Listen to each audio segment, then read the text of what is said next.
Masiglang umaga po sa ating lahat mga kaibigan. Sama sa inyo ang palatuntunang CMN Pilipinas na papakinggan live nationwide via satellite at sa mga himpilan ng radyo ng Catholic Media Network sa iba't ibang lalawigan sa ating bansa. Araw po ngayon ng Miyerkules, ika-20 araw sa buwan ng Marso. Ako po ang inyong lingkod, si Ariel Ayala. Sa ating mga balita sa araw na ito ng Miyerkules, hihinto ang operasyon ng Pantabangan Masiway Hydroelectric Power Plant dahil ang headwater level nito ay malapit nang umabot sa critical level. Sinabi ng pamunuan ng Hydroelectric Power Plant sa Pantabangan sa Nueva Ecija na ang water level ay bumagsak na sa 179.8 meters kahapon at inaasang bago ang March 27, ito ay papatak ng 177 meters na lamang. Batay sa projections ng National Irrigation Administration, ang headwater level ng 177 meters ay below sa mas mababa sa tinatawag nilang critical level. Dapat daw manatili sa 221 meters ang water level para ito ay patuloy na makapag-operate at makapag-produce ng kuryente. Umabot na ng 207 meters ito pero hirap nang makapag-generate ng full capacity na 120 megawatts. Ang Unit 1 ng nasabing planta ay nasa preventive maintenance hanggang March 24 pero ang Unit 2 ay shutdown hanggang sa pagtatapos ng buwan ng Abril o ng Mayo dahil sa kakulangan ng tubig.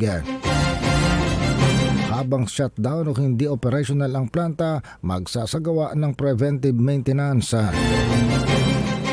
Ay naman kay Richard Difon Torum, ang Kaseknan Pantabangan Complex Head, na nagbibigay sila ng kasiguruhan ang shutdown ng kanilang power plant ay hindi naman makakaapekto sa supply ng kuryente sa Luzon Grid.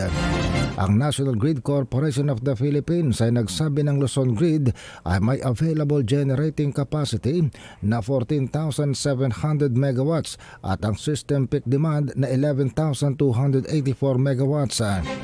Sinabi ni Difon Torum na ang Pantabangan na Hydroelectric Power Plant ay normal na nagsa-shutdown sa third week ng Abril at sa panahon ng dry season dahil sa talagang kakapusan ng tubig.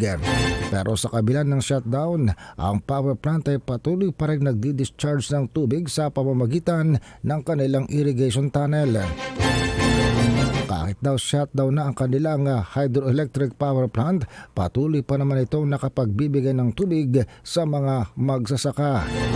Magkahiwalay daw ang tunnel ng tubig para sa power generation at para naman sa irigasyon. Samantala sa Metro Manila, babawasan ang pressure ng mga gripo para daw mabawasan din ang consumption ng tubig sa Metro Manila at para mamanage ang supply ng tubig ayon sa MWSS, Metropolitan Water Works and Sewerage System kahapon. Sinabi ng MWSS na ang kanilang ahensya kasama ang water concessionaires na Maynilad at Manila Water ay magpapatupad ng ganitong hakbangin kahit hindi pa daw naman binabawasan ng water allocation for domestic use at pananatilihin ito sa buwan ng Abril. Wala daw namang reduction ng supply sa presyo na nagmumula sa faucet.